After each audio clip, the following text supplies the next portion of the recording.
AGETcast, o seu podcast de direito tributário.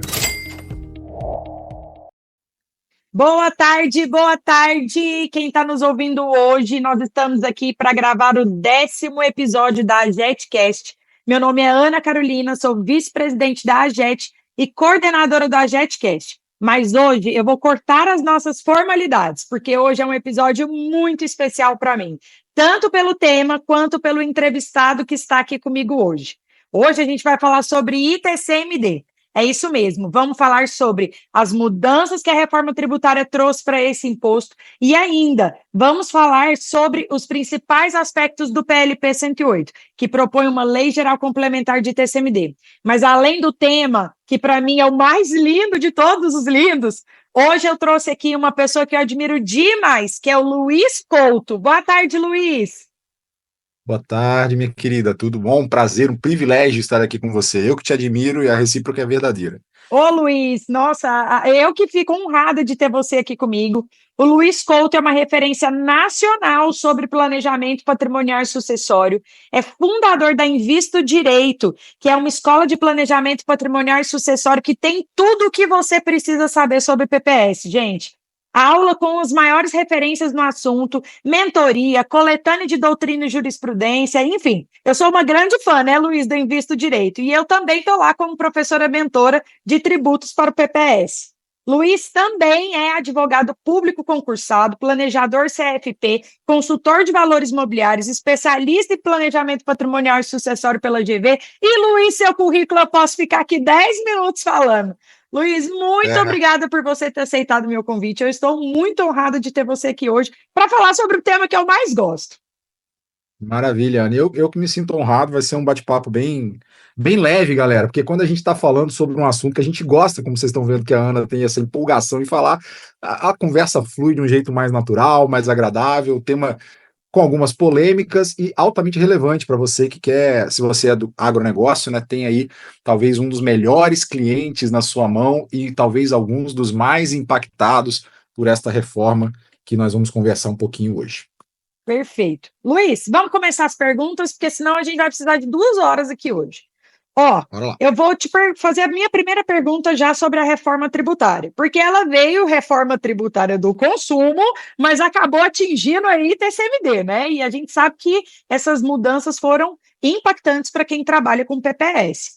Bom, a emenda constitucional, a primeira grande alteração que ela trouxe foi a questão da sujeição ativa do ITCMD quando existe a transmissão causa-mortes de bens móveis, porque antes era onde se processava o inventário. E depois da reforma passou a ser sobre o domicílio do decujus, né?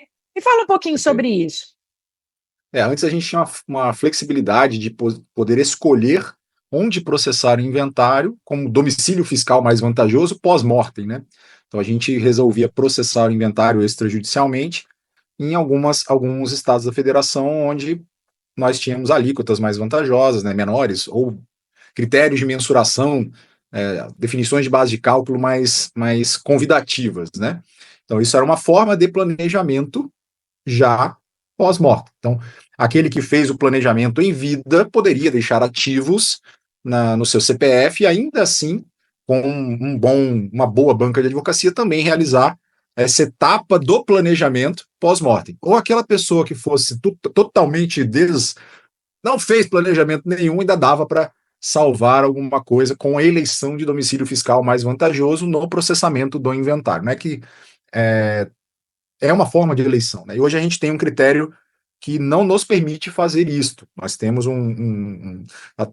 até brinquei em uma outra ocasião com a Ana, falei, uma oportunidade, foi uma forma tergiversada também de dar uma bocanhada naqueles ativos que estão lá no exterior, quando a gente estiver falando, a gente está falando de sucessão mortis causa, mas a gente acho que está no mesmo contexto da sucessão em razão da transmissão da doação, né? Também teve uma modificação. É uma forma também de buscar ativos que estão no exterior. Então, é uma mudança significativa, relevante para você. Então, aumenta ainda mais a necessidade de executar o planejamento em vida, porque essa via foi fechada, essa porta foi fechada para que você resolva o problema depois. Então, tem que não tenho críticas com relação a essa modificação, só que eu ainda vejo muita gente estudando por materiais não atualizados, e é uma modificação sutil, mas muito relevante, que impacta muito a urgência da execução de alguns projetos. Então, o Decujus tem que mudar o seu domicílio, enquanto o Decujus não é, senão a gente não vai ter problema depois para essa família, com certeza. Perfeito. E assim, uma coisa que é importante falar, né? Principalmente para quem aí atua no PPS, a gente fecha uma porta, mas a gente abre outra, né? Porque a gente Sim. fecha a porta do inventário, onde ele era processado, mas a gente abre a porta da possibilidade de utilizar o domicílio como uma ferramenta de PPS, que assim já era utilizado em grande parte para quem fazia as transmissões em vida, né? Via doação. Por mais que você não tenha condições de antecipar as transmissões dos ativos em vida, a escolha de um domicílio, a construção realmente de um vínculo econômico com um determinado estado que seja mais vantajoso, já é uma forma de se planejar. Então, eu não tenho condições de antecipar, de pagar tributo agora. Eu falo com os nossos alunos lá na ID, advogado está muito acostumado a ficar discutindo tese para cá, tese para lá. A decisão do cliente ela é financeira. Então, faz parte do escopo do planejamento financeiro da família, a transmissão de riqueza entre uma geração para outra. Não pode ser que a família, por mais patrimônio que tenha, não tenha ou não queira se desfazer de caixa, né? Tirar dinheiro do bolso para fazer a transmissão naquele momento. Mas é possível só com a eleição do domicílio, se eventualmente a pessoa vier a faltar, de fato existindo materialidade ali, né? Existindo não ser um domicílio ficto, né? Aí você tem condições de já dar alguma entrega para essa família, tá? Perfeito. Com E certeza. assim, só para colocar na mesma página, quem aí é novo no planejamento patrimonial e sucessório, o ITCMD ele é um imposto estadual e do Distrito Federal, e cada estado, dentro da alíquota máxima de 8%, pode eleger aí a sua alíquota. Então, existe uma disparidade muito grande de alíquotas entre os estados, e não só a alíquota, né, Luiz? A gente sabe muito bem que base de cálculo também conta muito na hora de eleger aí, óbvio, de forma lícita, um domicílio para reduzir a carga tributária do ITCMD. E eu brinquei que foi uma forma tergiversada de pegar o patrimônio que estava lá no exterior, só para explicar ao pessoal. A gente tem uma previsão, talvez a gente aborde aqui no bate-papo, né, da necessidade de uma lei complementar para fins de qual estado vai poder tributar quando existe ponto de extraterritorialidade, né, quando tem domicílio, quando tem ativos lá fora. Essa modificação, ela, de um modo bem sutil, já abocanha parte do patrimônio de quem lá fora, de quem está aqui, mas tem dinheiro lá fora, né? Se tratando de bens móveis aí, enfim. Então, muda muito, muito, muito, é uma mudança sutil. Dependendo do livro que você pegou para estudar, a edição do livro que você pegou para estudar, ou o vídeo do YouTube que você está escutando, cuidado, porque ainda estão essa modificação recente, dependendo da data da edição, você está estudando uma doutrina desatualizada. Então, presta atenção, muito importante. Mudou a competência na sucessão pós-mortem. Então, o fato gerador ali, o evento, né, é a sucessão mortis causa. Vai ser o local de domicílio do decujus, e não Perfeito. onde se processa o inventário. Perfeito. Caminhando aqui, outra mudança que a reforma tributária trouxe é sobre a alíquota, né? A reforma tributária, através da emenda constitucional, instituiu um regime progressivo de alíquotas obrigatório. E não só isso, também determinou que essa progressividade deve ser com base no quinhão, legado ou doação de cada pessoa que está recebendo aquele patrimônio. Luiz, acho que essa alteração era merecida também, né? Merecida, ela vai em conta da capacidade contributiva, ela levar em consideração todo o patrimônio com uma multiplicidade de herdeiros também, ou no evento da doação, que você faz fracionado, você tem outras alternativas agora de planejamento que vão conseguir se encaixar em algumas legislações estaduais que têm margens de isenção mais elásticas do que outras. Então, na minha opinião, andou muito bem. O que poderia, né, talvez, assim, não sei se precisaria estar na Constituição, mas talvez na norma geral que está para se editar, se tivermos essa previsão, vai ser muito bem-vinda, né, de que a gente precisa olhar as faixas na definição das alíquotas e cobrar as alíquotas proporcionalmente àquilo que exceder, né? Não Perfeito. encaixar. Isso a gente construiu, mas não está escrito como uma garantia do contribuinte. A gente construiu isso, né? A gente briga por isso. Isso tem legislação que prevê expressamente, que quando nós temos lá, por exemplo, né, 100 mil reais 100 mil reais até 100 mil está na faixa de 2%. Quando é 200 mil, já está na faixa de 3%. Só que se a pessoa doar 150 mil, a gente está dizendo que 100 mil deveria ser em 2 e 50 mil deveria ser em 3. Então, essa cobrança do que exceder, a gente constrói ela, né? Não está na Constituição. Então, não sei se caberia colocar na Constituição, mas a gente vê alguns estados que têm essa previsão expressa, outros não.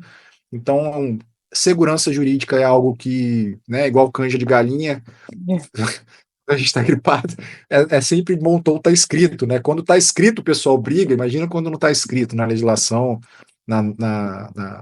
a que vem para uniformizar seria muito bom ver algo escrito nesse sentido. Perfeito. Aqui no estado de Goiás é assim, está de forma expressa. Inclusive, essa continha, ela não é muito fácil de ser feita, assim, para um leigo. Então, a Secretaria da Fazenda do estado de Goiás, inclusive, tem lá no Perguntas e Respostas uma fórmula que eles elaboraram para que as pessoas encontrem o real valor do seu tributo com base nessas faixas de progressividade, passando para a próxima faixa somente o valor que exceder a faixa anterior, né? Bem lembrado isso aí, hein, Luiz? E outra Adendo também, coisa, pode uma falar. outra questão que é importante também nas legislações estaduais, né, quando os estados não se movimentarem, a gente tem a necessidade agora, né, uma outra tese para se trazer também de interpretação conforme, né? Olha, se é pelo quinhão do herdeiro, né, ou do legado, né, quando a gente está falando de legatário, quando eu instituo lá um legado, se a lei estadual não fala expressamente nesse sentido, eu tenho que, a partir do momento em que há alteração do texto constitucional, fazer essa leitura. Então, o Estado que define uma alíquota, por mais que não esteja expresso na legislação do Estado, de que aquilo é em razão de um quinhão, é em razão de um legado, que é proporcional ao quinhão, proporcional ao legado, proporcional ao montante doado, eu preciso fazer uma interpretação conforme a Constituição, sob pena de interpretar que aquela norma ela teve, aí alguns vão chamar de revogação, não recepção, né? Para o contribuinte, melhormente seria se a gente simplesmente dissesse: olha, não tem aqui, você não alterou, não colocou expressamente que é quinhão, então a gente vai dizer que, né, nem recepcionada foi, ou revogada foi. Então, são as teses de alíquota única também, que alguns estão levantando, né? Que os estados que têm alíquota única estão brigando aí, alguns contribuintes, para conseguir dizer que não há previsão de alíquota, não há recepção da norma, não há no novo ordenamento constitucional a possibilidade daquela lei que só tem uma alíquota ser entendida como permanecendo no ordenamento jurídico com plena eficácia. Então, a mesma discussão para quinhão, legado e a gente poderia ter a mesma discussão para legado, para proporcionalidade de legado, quinhão ou valor doado. Mas acredito que seja mais seguro, né, quando a gente se posicionar para os nossos clientes, no mínimo falar, que vai ter que ter uma interpretação conforme aqui, no sentido de que é pelo valor do legado que você está instituindo, ou do quinhão, né, do herdeiro, e é Perfeito. isso. Olha, inclusive, foi bom você ter falado sobre isso, porque até tocou na questão do Estado de São Paulo, porque uma coisa é estar previsto na Constituição, né? Outra coisa são os estados se adequarem a essa modificação trazida pela emenda constitucional. Nós temos aí alguns estados, como Espírito Santo, São Paulo, que ainda possuem alíquotas fixas. São Paulo teve um PL 7, né, de 2024, que tentou instituir um regime progressivo de alíquotas até 8%, não passou. E aí, agora, recentemente, acho que ontem ou anteontem, teve um novo PL, o 409, né, de 2025, que já trouxe aí um regime progressivo de alíquotas com alíquota até 4%. Então, Olha que maravilha. olha que maravilha. E assim, outra coisa que é legal falar é que o regime progressivo de alíquotas, ele não quer dizer majoração de alíquotas, né? Então, Perfeito. muitos estados fizeram alteração, como o Amazonas, por exemplo, e se utilizaram da alíquota máxima de 4%. Perfeito. Eu acredito, né, que nós tenhamos uma oportunidade ali dos estados que assim enxergarem, né, talvez a gente trave aí a maior guerra fiscal para trazer as empresas familiares e as grandes famílias, as grandes fortunas, para construir, preservar e transmitir riqueza dentro da unidade federativa que as valorize de verdade, né? Então, acho que essa consciência de que é possível eu estimular a produção de riqueza e a manutenção de riqueza num estado através de uma alíquota mais convidativa, de uma base de cálculo mais convidativa, que não seja apenas um instrumento de planejamento que quando alguém vai pensar na sucessão, procura um advogado e o advogado desenha lá domicílio fiscal mais vantajoso. Não, algo que faz parte da cultura do empresário, que se fixa num determinado local, ele vai pensar isso também. Olha, mas quando eu for passar a minha empresa, o bastão para a próxima geração, o Estado vai ficar com X%. Então, São Paulo andou muito bem no projeto de lei. Vou repetir, é um projeto de lei, não é uma lei aprovada, né? E lá nas justificativas, né, na enunciação enunciada, para a galera aí do que gosta do construtivismo lógico semântico, lá está na justificativa de que a gente está se propondo uma progressividade equilibrada, moderada, no sentido de pegar metade da alíquota teto, justamente para estimular que as pessoas não desestimular a elisão fiscal ou planejamento usando outras unidades da federação. Então, quando eu falo, os estados estão acostumados, né, a formarem essas guerras com os municípios, né, ISS, os estados com o ICMS, enfim, mas o ITCMD também é um mecanismo de atração de empresas familiares de grandes fortunas para as unidades de federação, tá? Então, progressividade não implica necessariamente majoração de alíquota. Progressividade na Constituição poder-se estipular, poderia se significar, inclusive, diminuição de carga tributária e não majoração de carga tributária.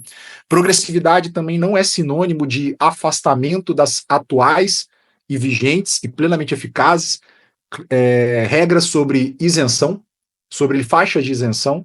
Excelente. Então, isso é uma leitura que é importante que você faça. Os estados vão se movimentar para criar faixas. Se não houver uma revogação expressa das faixas de isenção, as faixas de alíquota não revogam as faixas de isenção. Então, uma coisa anda paralela à outra.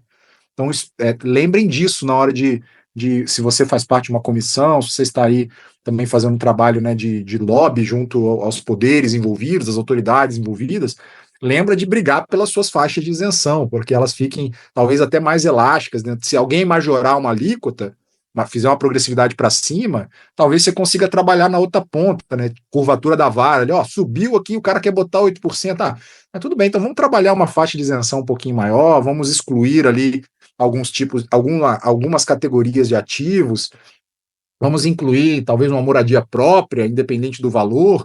Então a gente consegue trabalhar esses critérios de capacidade contributiva, para fiscalidade, também, né? Se a gente tiver essa inteligência, né? Até quando eu aumento a alíquota, eu posso ter uma alíquota efetiva menor. Se eu começar com também causas de exclusão, né? Tira um imóvel de residência. Tem alguns estados que tem, aqui no Espírito Santo, por exemplo, até acima de 900 mil, se for o único imóvel de residência do herdeiro, ou legatário, ainda fala, ou legatário. Se for o único imóvel de residência, ele não tiver um outro imóvel, legatário, estiver recebendo um imóvel residencial, não tiver um outro imóvel, são 200 mil unidades de referência aqui no estado, dá 900 e poucos mil reais, não tem ITCMD. Olha só. Se for imóvel. Então, assim, a gente pode trabalhar essas questões. É moradia da pessoa. Sabe aquela história que a gente vê, o papai que transmite o imóvel para o filho, mas não transmite verdadeiramente no papel? Ele sai comprando os imóveis, um imóvel para cada filho. Minha filha mora nesse aqui, aquele lá mora naquele outro, tal. Então, se a gente consegue faixas maiores e só cobrar sobre a diferença, você vai apurar uma alíquota efetiva, você está pagando menos, inclusive, do que se pagasse sobre os 4% atualmente vigente em algumas unidades da federação. Então,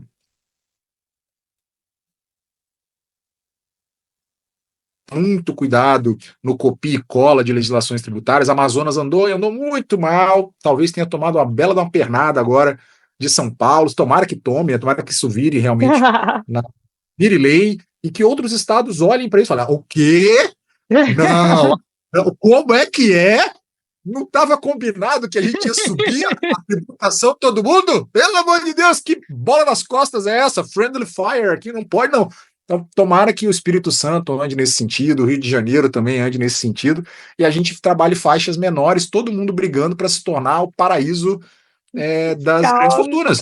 com Paraíso certeza, fiscal dele, entendeu? Senão, com senão, certeza. senão, a galera vai para fora do Brasil e pronto, vai fazer planejamento internacional e buscar outras alternativas, quem tem condições.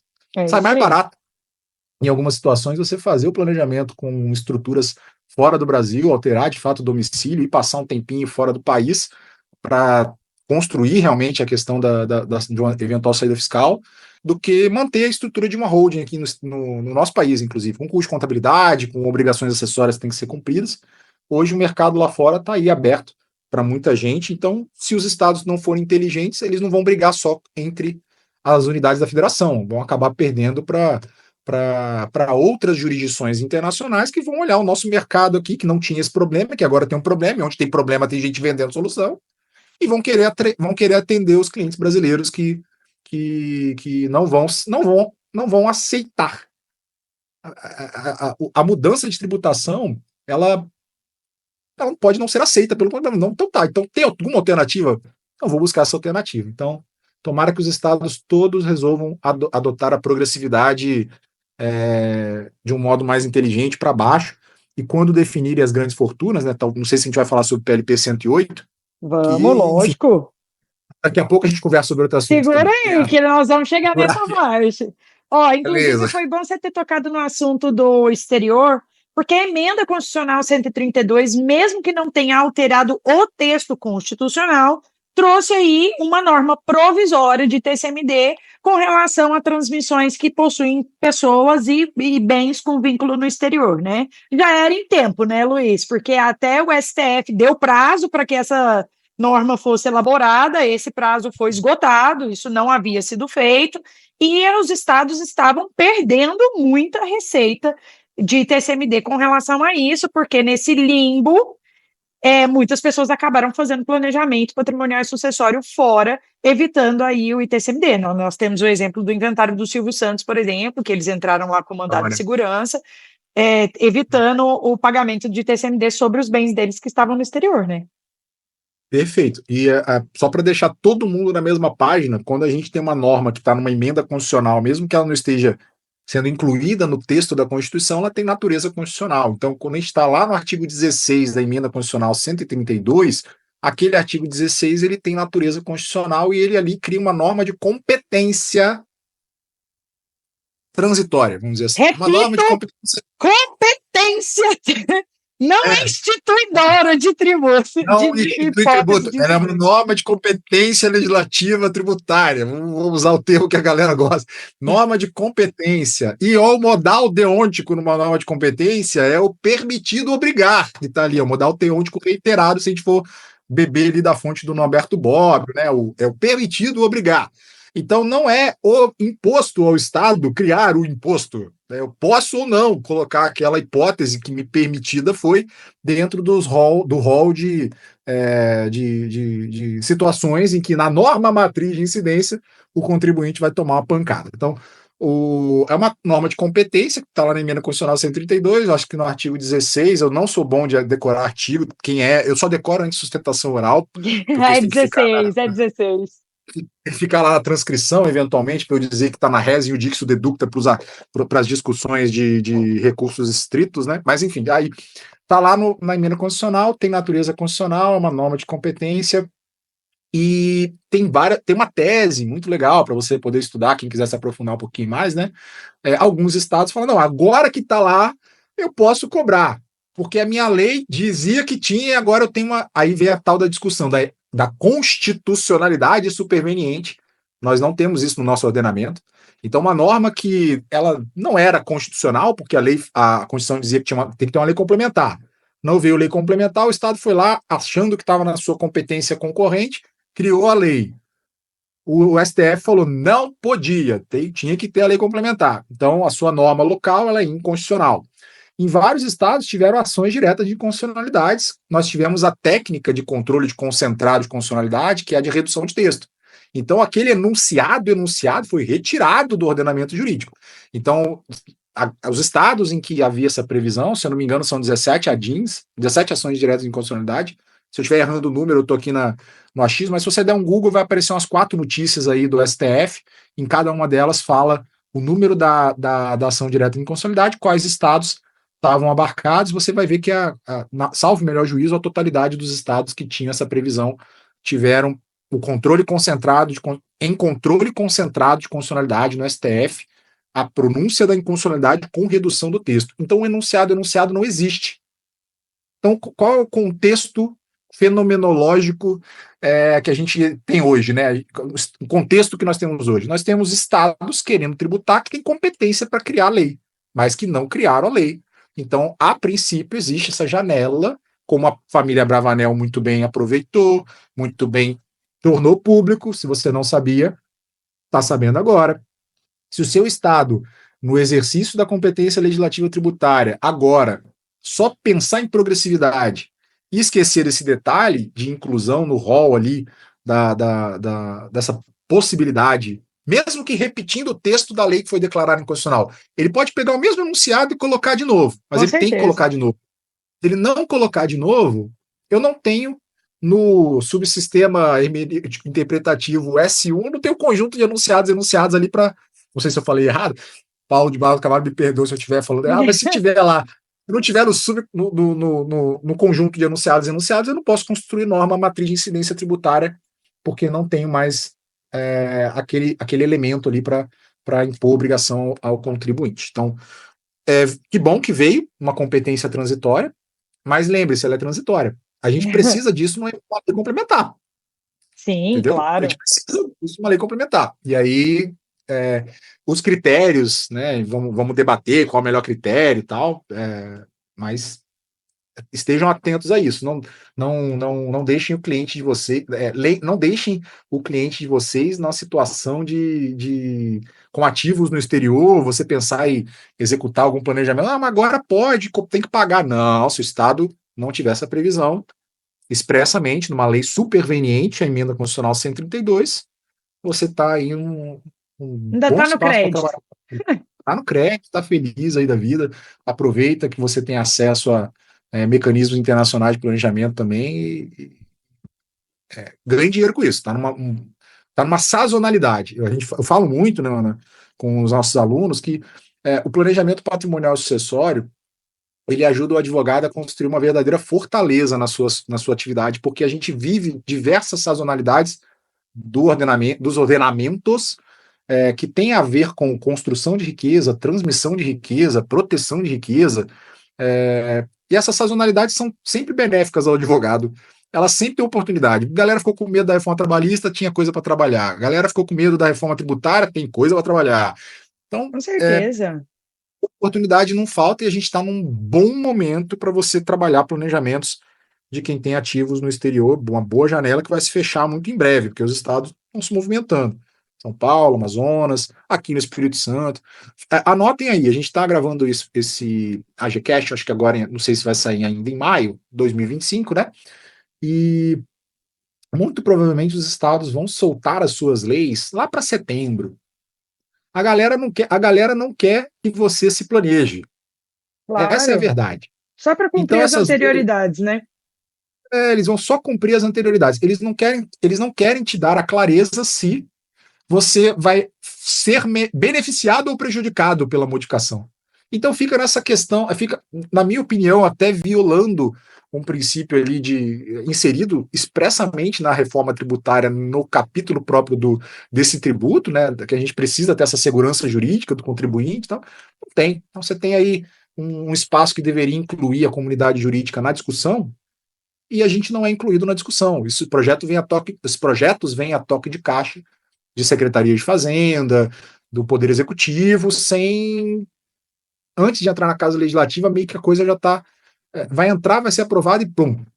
A gente tem a oportunidade de fazer um trabalho talvez mais institucional, né? Quem tiver condições, faça, porque enfim, eu brinco com a Ana que eu tenho raciocínio radial, eu já estou entrando numa outra seara. Daqui a pouco te estoura o tempo do podcast. Não, vamos dar continuidade aqui. Vamos falar um pouquinho sobre o PLP 108. Além dessas modificações trazidas pela reforma tributária que nós tocamos no assunto, ainda tem a imunidade, que foi expressamente incluída lá no artigo 155, mas vamos falar de PLP 108, porque eu quero muito focar nessa questão que é logo no início da Lei Geral Complementar, do projeto de Lei Geral Complementar trazido pelo PLP 108, que fala que muitas transmissões que não são doação são consideradas como doação para fins de incidência do ITCMD. E aí aqui, Luiz, eu tenho, por exemplo, excesso de meação, eu tenho perdão de dívida sem propósito negocial, eu tenho aqui transmissão onerosa, só que se a pessoa não conseguir comprovar a capacidade dela econômica de fazer aquela transmissão, ela é desconsiderada e aí considerada como doação para fins de TCMD. O que você acha dessa inclusão de várias transmissões não onerosas dentro do conceito de doação? Aí você me aperta, né, Ana? Porque você gosta que eu fale de polêmica, né? Eu devia publicar áudio e vídeo para as pessoas verem a cara que você fez agora. Nossa senhora. Mas porque, enfim, quando eu gosto de comparar, botar um do lado do outro, para vocês verem como a Constituição tratou o ITCMD lá no 155, inciso 2, e como ela tratou o ITBI no artigo 156, inciso. Eu sempre confundo, eu sou péssimo de. Enfim, quando ela tratou do ITCMD. Aqui eu preciso achar, deixa eu ver se eu abro na Constituição para ler para vocês expressamente o que está escrito, para ficar muito claro na minha opinião, tá? É minha opinião, obviamente, que está muito claro que eu tratei o tributo de um jeito mais restrito do que outro. Quando a gente faz a leitura lá do ITBI, né, o ITBI, ele... Olha, vamos lá, vamos ler. A galera precisa ler. Eu falo de transmissões onerosas a qualquer título. Então, geralmente, quando a gente escuta muito, fala, a forma não importa. Cara, a forma importa muito. Se não importasse, por que o Constituinte vai colocar a qualquer título? Forma importa muito. O Constituinte, quando falou de TBI, ele falou sessões onerosas, a qualquer título. Quando a gente está falando de doação, a gente está falando de doação, a gente não está falando de transmissão gratuita. Perfeito. A gente não está falando de aquisição gratuita. Aquisição não onerosa. Acréscimo patrimonial não oneroso. Eu não posso, na minha opinião, tá? Quando a gente está diante, aí valendo também de teoria geral do direito, eu ainda nem li o artigo para vocês, né? Já estou misturando aqui os assuntos. Deixa eu abrir aqui, ó, artigo 156.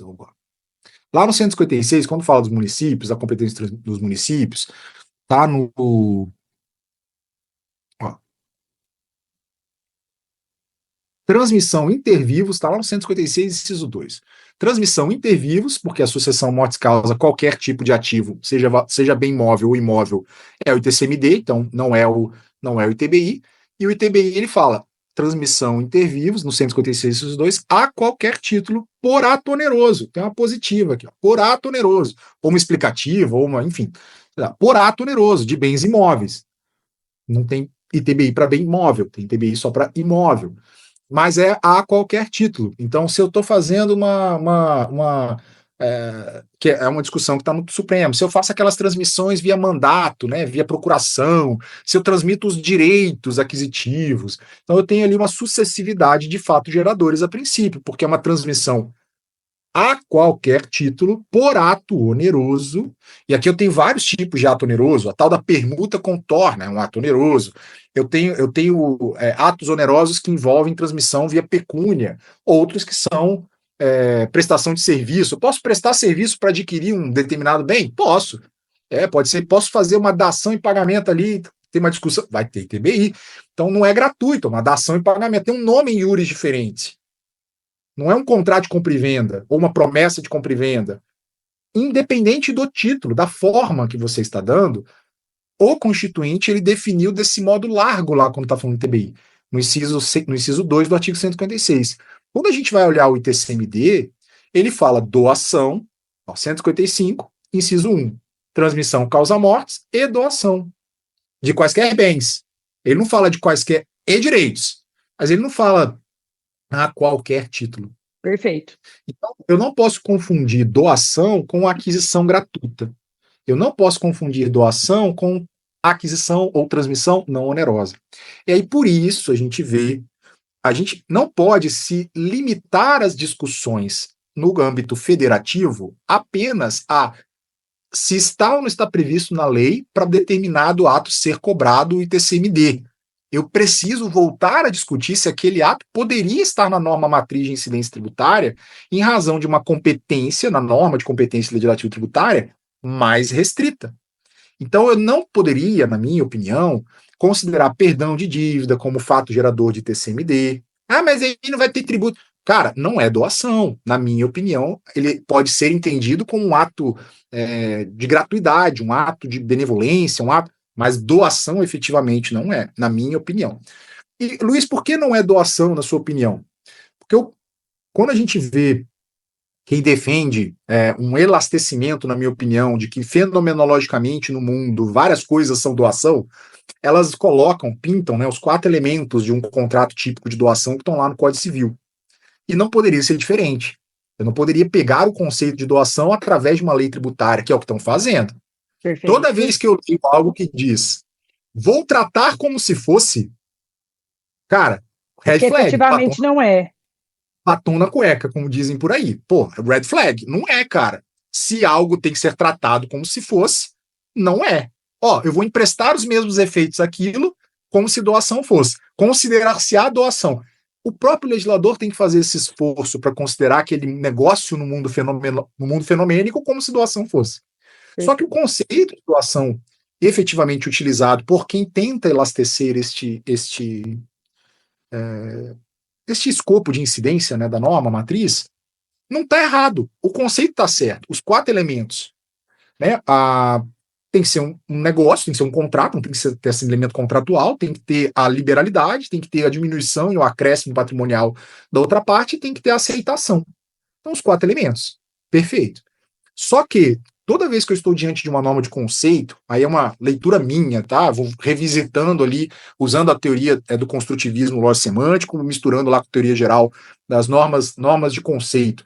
Quando eu tenho, na estrutura hipotética fundamental, algo que me impõe tomar como obrigatório, que me impõe a obrigação de considerar algo como uma definição precisa, estrita, o antecedente dessa regra, ele tem uma conjuntiva na negativa, porque os conceitos jurídicos devem coexistir nos ordenamentos. Então, se presente o elemento, vamos lá, o elemento A, B, C e D, são os 4 da doação. Presente os 4 elementos e não for outro conceito jurídico, eu vou considerar como se doação fosse. Se eu não tivesse estrutura lógica no antecedente, na minha opinião, eu estou matando a convivência de conceitos jurídicos de ramos do direito diferentes. Eu acabo dizendo que outras situações que são, por exemplo, previstas, um desconto, não está lá previsto desconto. Desconto é doação. Presente é doação. Não, presente quando eu monto um combo, eu estou dando algo ali com um desconto, doação, não, vai ser uma doação. Né? Então, assim, na minha opinião, o fato de existir um conceito no Código Civil muito claro, muito preciso, que deve ser utilizado pela lei tributária, não exclui a coexistência de outros conceitos em outros ramos de direito. Vamos lá. Vesting. Alguém que atua no direito empresarial tem alguma dúvida do que é um contrato de vesting? Quem atua no direito empresarial está acostumado. É misturinha além de um contrato de opção de compra em que alguém vai poder adquirir participação societária no eventual aumento de capital com um preço muito baixo, travado, para poder estimular a atividade de um diretor, para estimular a atividade de um determinado segmento de empregados, ele vai poder adquirir participação societária. A valor de mercado, a empresa está lá em cima, mas o cara adquire num valor pequeno. Olha, isso é doação? Não, então um contrato típico do mercado. Essa diferença vai ser considerada doação? Não, é um contrato típico lá do ambiente societário. Então, perdão de dívida, outros exemplos, né? Senão a gente vai ficar 2 horas só dando exemplo aqui. Não sei se tá me ouvindo bem aí, Tana? Tô te ouvindo. Beleza. Se estiver escutando também um barulho aqui de obra do meu vizinho aqui em cima, depois eu vou registrar para a posteridade, que do nada começou um barulho de obra aqui no AGCast. Então, não vai me atrapalhar o raciocínio, porque essa parte é muito importante. Essa convivência dos conceitos de mais de uma área do direito, quando eu vou para o ambiente de norma matriz de incidência, eu não posso, porque quero tributar ou porque não quero tributar, ignorar isso do ponto de vista de doutrina, de teoria. Existem outros conceitos jurídicos de outras áreas e eles devem coexistir.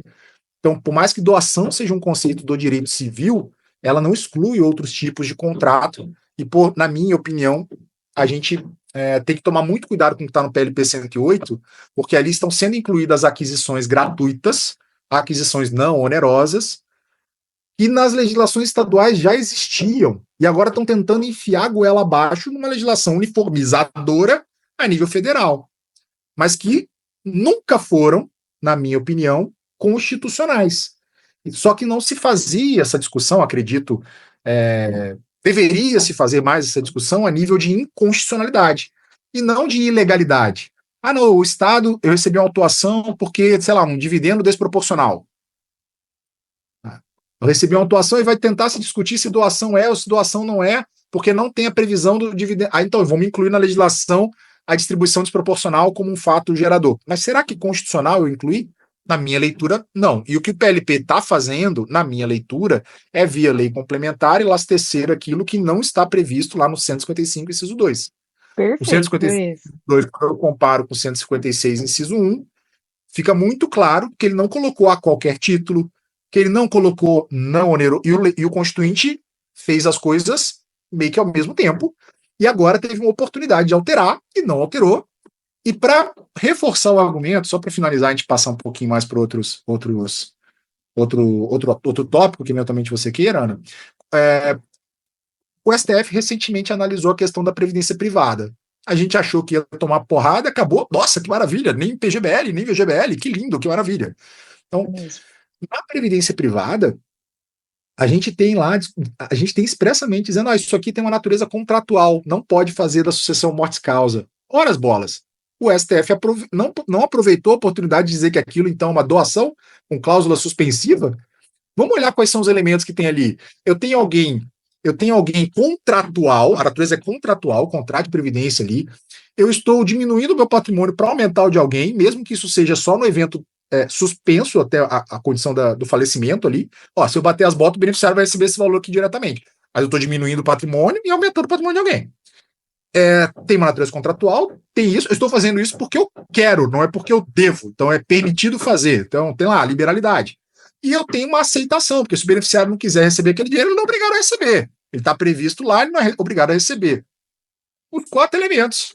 O que o STF acabou de falar? Não pode ter TCMD sobre previdência privada, porque tem uma natureza contratual. Ele não encaixou um contrato de previdência, que é uma mistura de contrato de gestão com contrato de seguro, então é uma mistureba danada de vários tipos contratuais ali dentro, mas que doação não é. Mas não estão presentes os 4 elementos?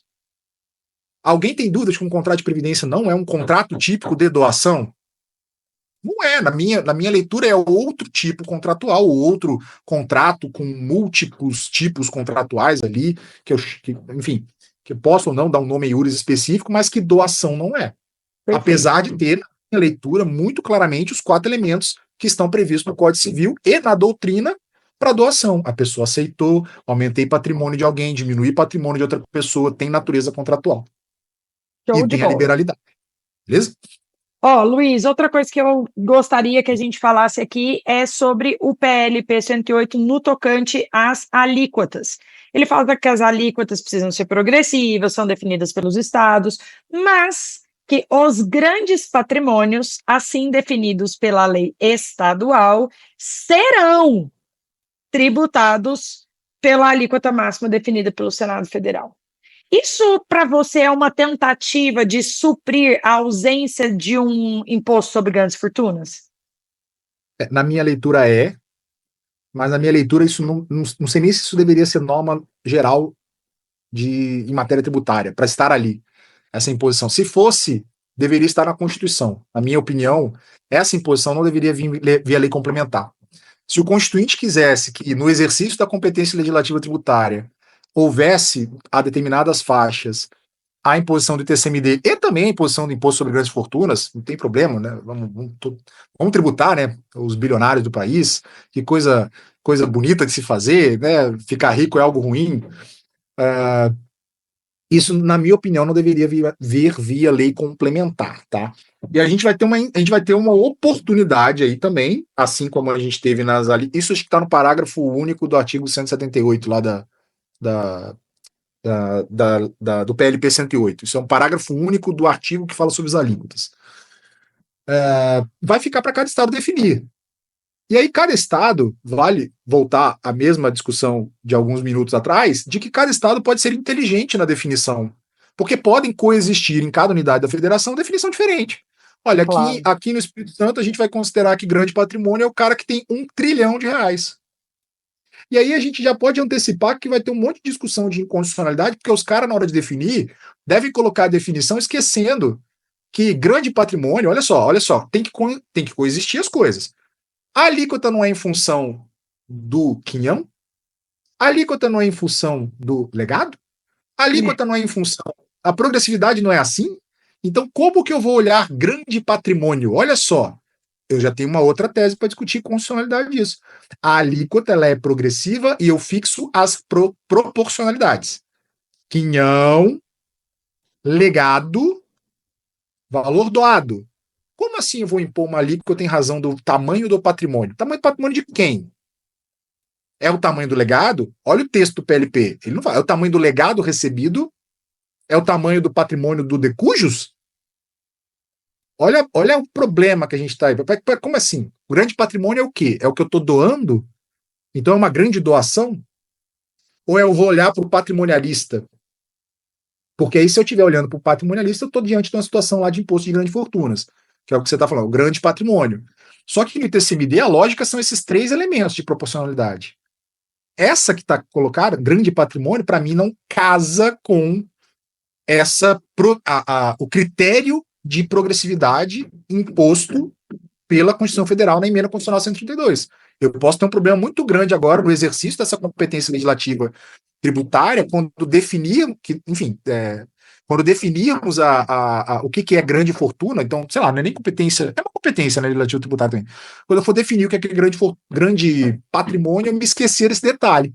E aí eu vou estar criando, via tergiversada, uma alíquota obrigatória de 8%, em critério que não pode não estar obedecendo o quinhão, pode não estar obedecendo o legado, pode não estar obedecendo o valor doado. Isso é eu vou ter um cara com grande patrimônio para fim de sucessão morte-causa, mas que na doação ele não vai entrar em 8%. Então eu vou ter assim, uma distinção entre o que é sucessão morte-causa e o que é doação. Então a gente tem problema também na hora do exercício, e a gente tem uma oportunidade, obviamente, também dos estados, falando, olha, aqui até R$ 1 trilhão você não chega na alíquota de 8%. E nada impede que também, voltando à discussão que a gente teve, o bate-papo que a gente teve antes, por mais que o Estado coloque o que é grande patrimônio, que ele exclua do cômputo desse grande patrimônio para fins de não incidência, para fins de abatimento da base de cálculo, enfim, para fins de mensuração da obrigação, ele retire determinados ativos, né? Não sei, né? Falando Tudo alto. pode ser feito ali, né? Viajando a maionese aqui um pouquinho. Eu quero atrair indústrias para o meu estado. Será que eu não posso excluir Vamos lá, é o exercício aqui, tá? Do mesmo jeito que eu fazia com o ICMS, que agora eu não vou ter mais essa brincadeira, eu não vou ter mais algumas possibilidades. Será que eu não posso atrair grandes indústrias aqui falando que na hora de mensurar o ITCMD, por mais que exista uma classificação de grande fortuna, eu vou excluir da apuração do imposto devido àquilo que é cota de capital social de determinado segmento? Será que eu posso fazer isso? Posso, no exercício, para atrair determinados contribuintes patrimonialistas para o meu estado, atrair empresas para o meu estado? Falar, eu realmente valorizo as empresas familiares. A gente tem uma definição aqui de grande fortuna, que é de tanto, né? Mas a gente exclui tudo aquilo que é a tua operacional, se a tua operacional for em tal segmento. Foi tal. Vamos discutir se isso é possível ou não é possível, mas na minha opinião, a gente não estaria criando nenhum tipo de privilégio odioso ou fazendo diferenciação do contribuinte, porque contribuinte ele não vai deixar de ser, mas eu estou excluindo do critério de base de cálculo. Enfim, Base eu de acho uma cálculo. base de cálculo. Então, uma discussão perigosa aí nessa definição de alíquota que você bem trouxe. Eu acho que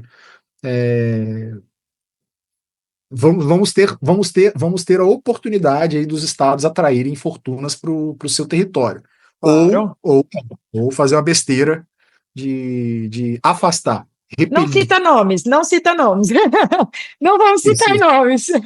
isso, Ó, isso, isso, isso. Luiz, você falou base de cálculo. Eu quero te fazer outra pergunta. O PLP traz uma grande polêmica, principalmente para quem trata de planejamento patrimonial e sucessório e utiliza a holding como uma ferramenta, né, de PPS. Por quê? Porque o PLP, ele fala que quando eu tenho transmissão de cotas e ações de sociedades, a base de cálculo desse TCMD deve ser minimamente um ativo a valor de mercado, um passivo a valor de mercado acrescido de um fundo de comércio. A gente está por dentro do TCMD, sabe muito bem que essa base de cálculo, ela até é utilizada por alguns pouquíssimos estados e é a mais gravosa, vamos dizer assim, que a gente tem. Grande parte dos estados se utilizam patrimônio líquido, ou alguns até utilizam patrimônio líquido ajustado, mas sem fundo de comércio. Nós temos aí também alguns estados que falam que é PL, mas se bens imóveis tiverem sido integralizados no capital social num período inferior a 5 anos, esse PL deve corresponder ao mínimo do valor de mercado desses bens integralizados. Enfim, nós temos vários tipos de base de cálculo, mas essa, com certeza, enquanto mínima para o PLP 108, para nós é uma das mais gravosas que a gente tem hoje, né? O que você acha, assim, principalmente com relação ao fundo de comércio? Eu vejo muitas pessoas falando assim, você vai tributar algo que você nem sabe se vai existir, né? Eu queria que você Então, falasse um pouco sobre isso. aí eu vou falar não só como advogado, mas vou falar como planejador financeiro também. Você fazer valuation de uma empresa, pelos critérios que estão na legislação tributária hoje, impor a alguém o risco indevidamente, porque ele está num ambiente em que não é de livre mercado, ele não está comprando uma empresa. Quando a gente Excelente. faz fluxo de caixa descontado para mensuração não vou chamar de fundo de comércio, porque eu estou preocupado com a técnica aqui, tá? Essa parte, Perfeito. nesse capítulo. O quanto vale? Porque alguém tem dúvida de que é o valor de mercado? A princípio, todo mundo quer chegar ali no valor de mercado para ser o critério. Não, mas isso é o que está efetivamente sendo transferido. Então a gente tem vários critérios para mensuração disso, óbvio. No mercado nas transações privadas, quem compra assume o risco de estar comprando mais caro do que vale. Ou o risco de comprar mais barato do que vale. Ele está assumindo o risco por liberalidade. Olha que legal. Ele quer comprar, ele quer aquele ativo, ele quer correr esse risco, ele quer transacionar aquilo. Então, quando eu olho perspectiva de geração de fluxo de caixa e trago ao valor presente, eu tenho algumas questões que devem ser levadas em considerações aqui. Primeiro, eu poderia fazer isso a alguém que não quer efetivamente aquela transmissão que está acontecendo ali, gratuita ou onerosa. Eu estou impondo o risco todo. Essa é a verdade. Aquele fluxo de caixa pode não se materializar. Quando eu estou num ambiente de livre mercado que alguém quer comprar um determinado ativo, aquela pessoa está assumindo aquele risco. Quando eu compro uma ação na Bolsa de Valores a R$ 49 e ela está sendo negociada a 150 vezes o patrimônio líquido dela, eu tenho lá um múltiplo, né, de PL, tudo bem, eu estou assumindo o risco. E por que ela está sendo negociada no mercado a 105 vezes o patrimônio líquido dela? Porque o investidor que está botando o dinheiro dele a 105 vezes o patrimônio líquido acredita que num determinado momento ele vai ter 300 vezes o patrimônio líquido, que ele vai ter um retorno de 4, de 5, de 6 vezes o capital dele investido. Então ele está assumindo o risco. Ele está assumindo risco. Quando eu estou falando de mensuração para fim de transmissão, este critério, na minha opinião, não é o critério mais justo. Na minha opinião, Perfeito. justo. justo, não é o critério mais justo, porque eu estou impondo, vamos pensar em outros critérios, alternativos e tal, beleza. Vamos avaliar, enfim, fundo de comércio tem esse risco, resumidamente, fundo de comércio tem esse risco, eu estou impondo de modo injusto a alguém que pode não se materializar aquele fluxo de caixa e eu vou fazer o quê? Eu vou fazer uma repetição de débito? Eu vou entrar com uma ação pedindo, olha, a minha prescrição eram 5 aninhos para eu pedir. Mas, poxa, você considerou 10 anos aqui para o fluxo de caixa? Olha as discussões também. Qual que é o período para desconto? É 10 anos? É 5 anos? É quantos anos? Isso já é algo arbitrário. Quando eu vou fazer valuation, isso é arbitrário. Olha, eu vou comprar uma empresa por 5 vezes EBITDA. Eu vou comprar uma empresa por 10 vezes o que ela gera de caixa. Descontado já é uma arbitrariedade na hora de decidir. Quantos anos para frente eu vou jogar? 5, 10, 30, 20, depende do horizonte de investimento que o investidor quer. A outra arbitrariedade é qual que é o desconto que eu aplico sobre aquilo, que a legislação está esquecendo. A legislação tributária não bota. Quando eu faço o método de fluxo de caixa, o método de fluxo de caixa é descontado. O que eu vou usar como taxa de desconto? Eu não tenho que uniformizar isso também, não, a nível federal, se for o caso. Olha, você vai aplicar a Selic, 2 vezes a Selic, 3 vezes a Selic, 4 vezes a Selic. Qual que é o critério? É a taxa livre de risco? Prestem bastante atenção. Não se aplica a taxa livre de risco em nenhum critério de valuation sério que se faça em empresas de mercado de balcão ou empresa privada. A gente tem uma unidade de grandeza, que é o beta de Damodaran, vamos dizer assim. Quando eu vou fazer valuation, eu faço valuation por segmento de atuação de cada empresa. Então, se eu estou lá no momento de mercado, olha só que legal também, né? Olha, a pessoa bateu as botas num contexto de queda da bolsa. Aquela empresa que está sendo transmitida agora, sucessão mortes causa ou doação, quer que seja, ela tem um beta que faz com que ela caia mais vezes do que a bolsa de valores caiu naquele dia. Isso não é levado em consideração para fins de apuração, então, porque se ela acompanha o mercado, eu quero saber quanto é que seria o valor naquele momento da ocorrência da efetiva transmissão do fato gerador. Por que eu não tenho esses percentuais de desconto também que levam em consideração esses eventos sistêmicos que fazem com que o valor de mercado também esteja depreciado? Então, eu aplico um fluxo de caixa descontado, mas eu tenho 2 critérios de arbitrariedade aí. O primeiro, qual que é o prazo? Minto, são 3. O primeiro, qual que é o prazo para frente? Quantas vezes para frente eu vou considerar? São quantos anos de fluxo de caixa? 5, 10, 15, 20, 30? Então, isso teria que ser muito claro. Quanto de caixa para trás eu vou levar em consideração para chegar numa média para projetar para frente? Então, é 1 ano, 2 anos, 3 anos? Pô, mas essa empresa teve anos terríveis. Ou essa empresa teve anos extraordinários, mas sei lá, ela vendia máscara num período de pandemia. Ela vendia, sei lá, água mineral, enfim. Então, existem sazonalidades. Então, eu vou pegar um fluxo de caixa que eu tenho altíssima probabilidade de não repetição e vou pegar aquele fluxo de caixa e vou jogar para frente 30 anos. Uma empresa, por exemplo, que vendia máscaras no período da pandemia. Porra, não faz sentido. E o outro critério arbitrário é o critério taxa de desconto. E isso a gente não está vendo na legislação positivada de modo a fazer justiça com a capacidade contributiva, que seria um critério objetivo ali, seria, olha só, eu preciso também observar a capacidade contributiva. Eu não posso, no exercício dessa mensuração, desconsiderar a capacidade. Então, jogar para frente fluxo de caixas futuros, na minha opinião, também viola isso. Viola a capacidade contributiva. Por quê?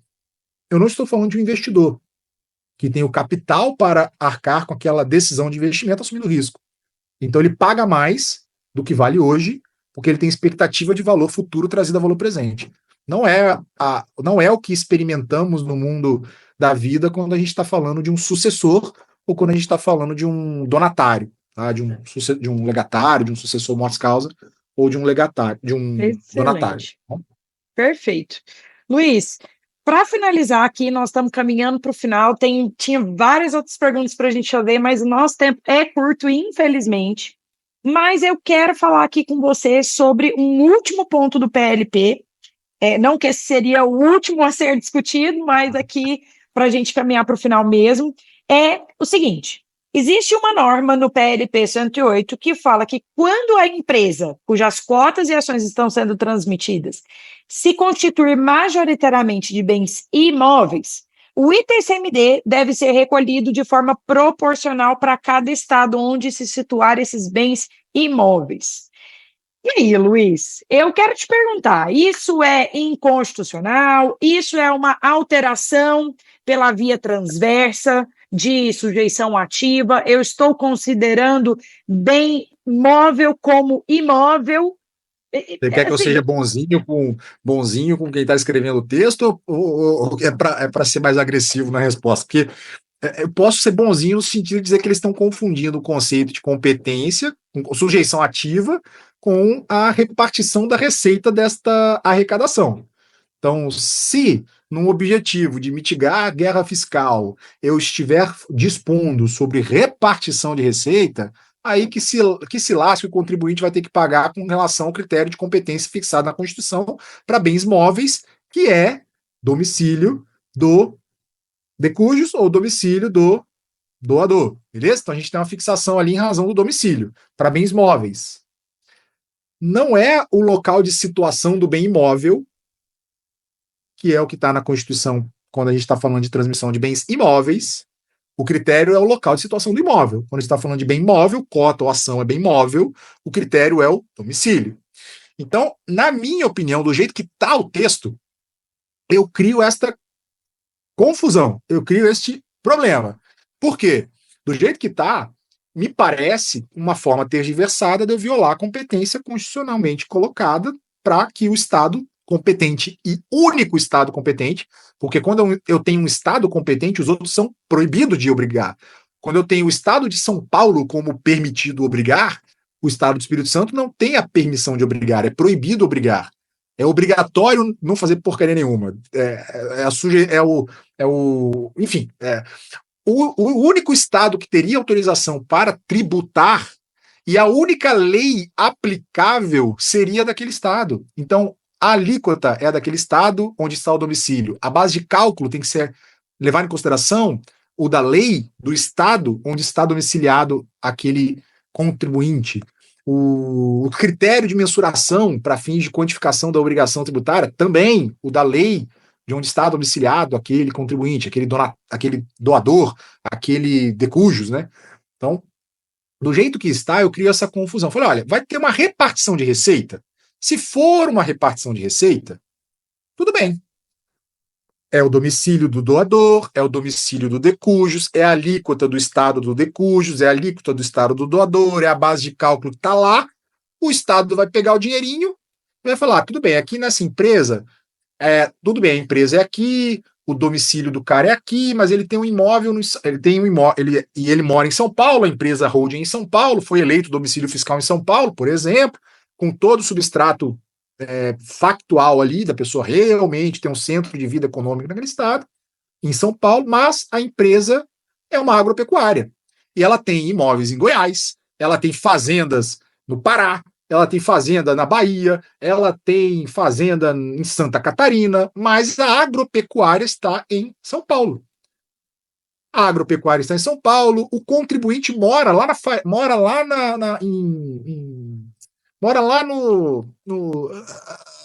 em Alphaville. O cara tá lá naqueles condomínios de Alphaville, mora lá, tem os aviões dele, os helicópteros dele, viaja para as fazendas dele, tudo das aviãozinhos privados, pelo Brasil inteiro. Tudo bem, vou arrecadar para o Estado de São Paulo, e aí o Estado de São Paulo vai abrir mão dessa receita. Tem que ler isso também, né? O Estado de São Paulo está abrindo mão dessa receita para distribuir para onde tem terra dentro dessa agropecuária. É isso que se quer?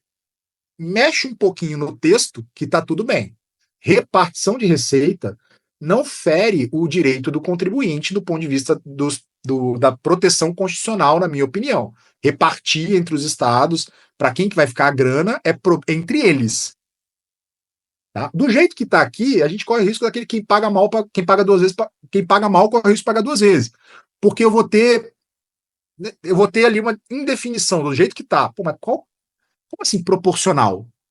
Proporcional porque eu vou pegar o valor do imóvel que está lá em Goiás. Do jeito que está, é isso que me parece, tá? Eu Perfeito. tenho a Eu concordo com agropecuária você. em São Paulo, a agropecuária em São Paulo. O agropecuarista mora em Alphaville.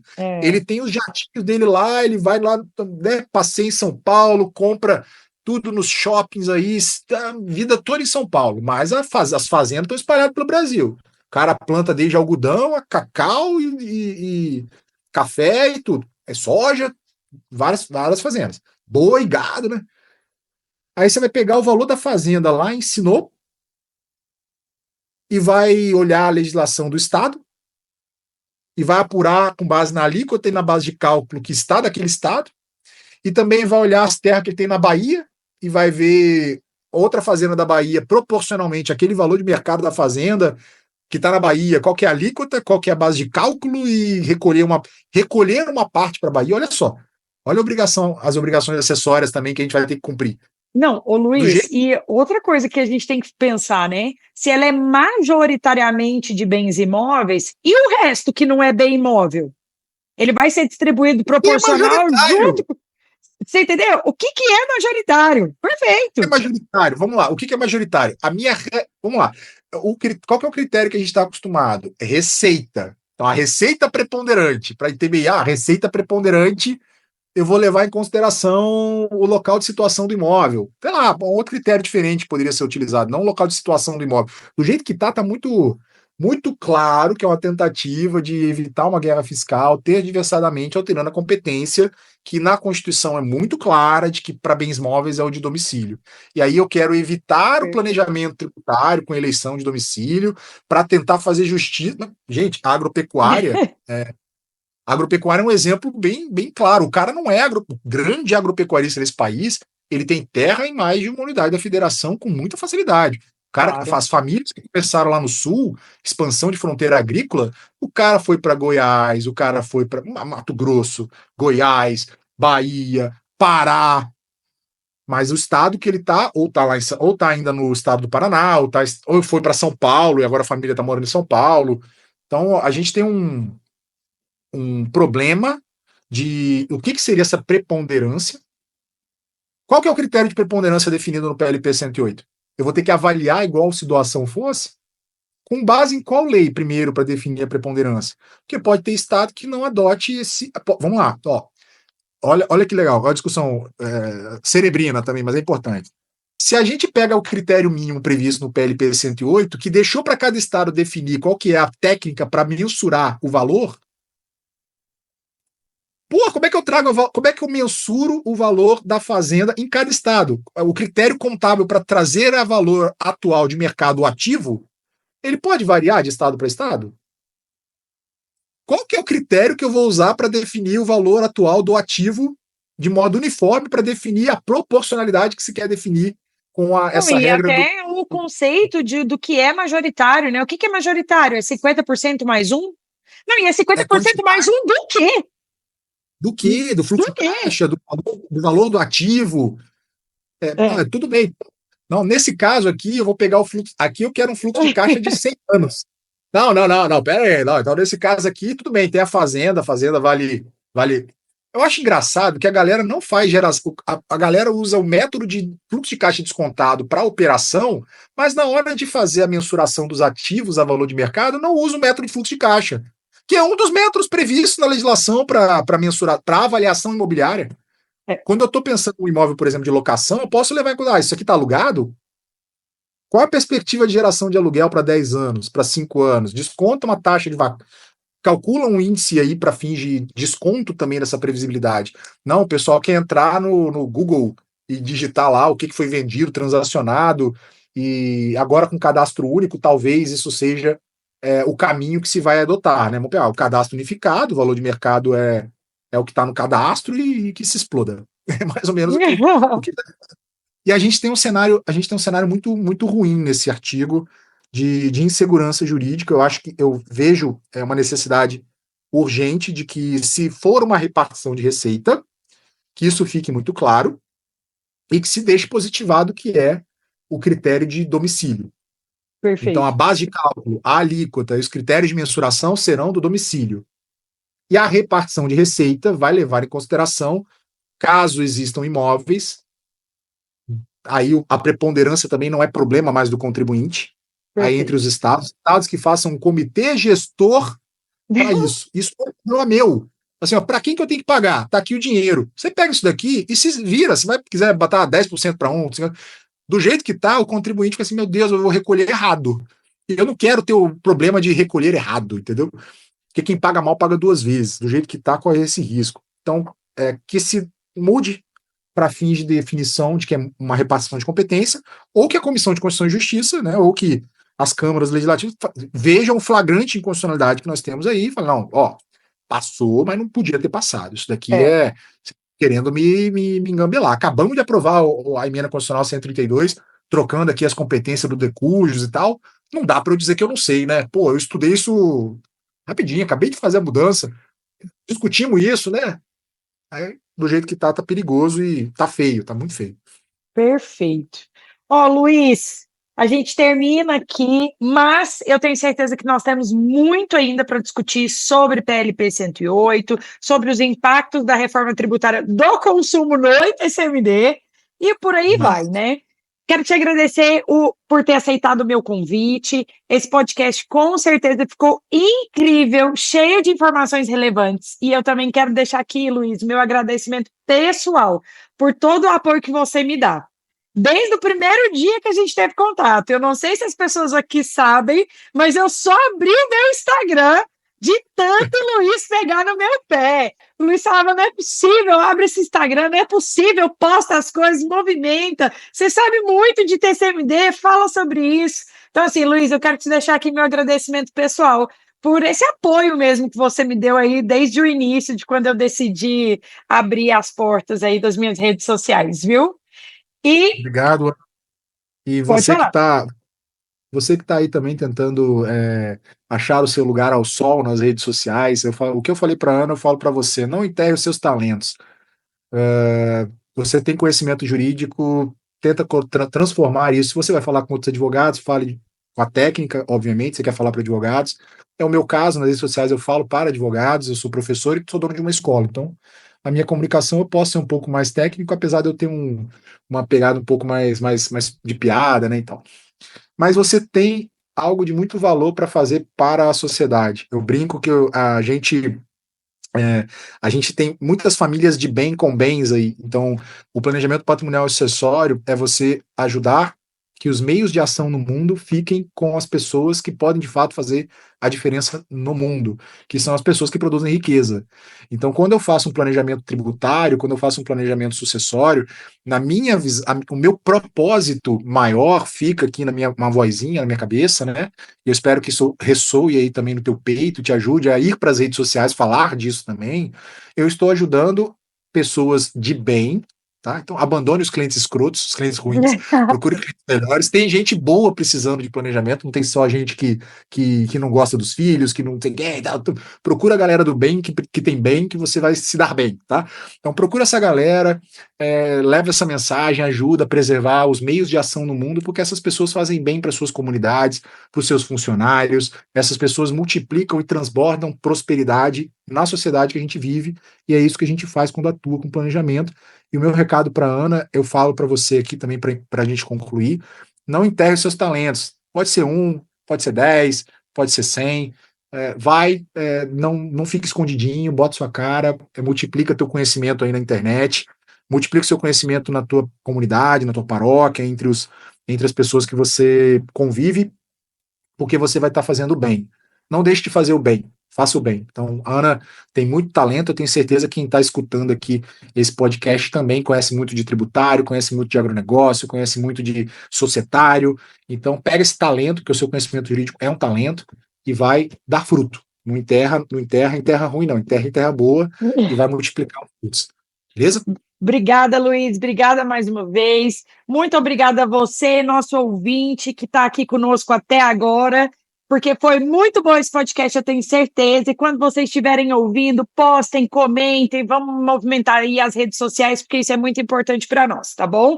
E até a próxima, pessoal. Muito obrigada. AGETcast, o seu podcast de direito tributário.